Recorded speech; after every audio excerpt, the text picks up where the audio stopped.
Das Alphabet. A wie Apfel, B wie Brille, C wie Computer, D wie Dose, E wie Esel,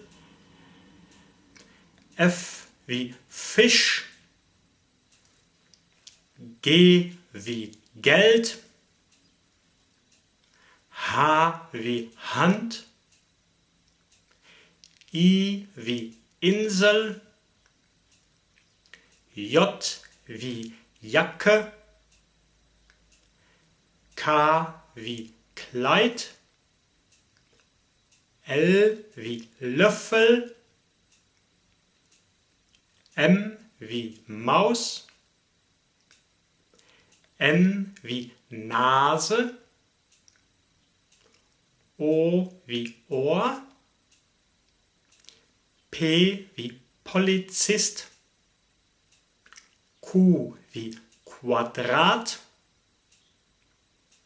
R wie Rad, S wie Sonne, T wie Tür,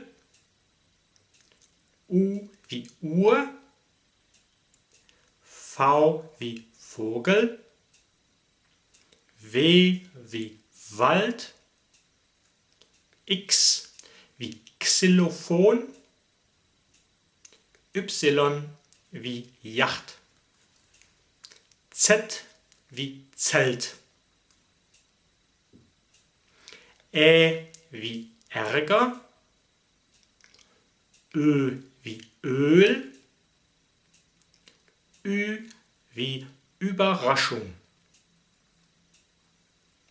SCH, Sch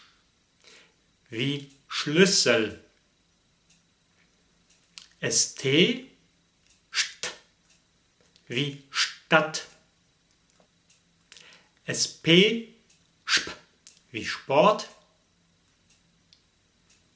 SZ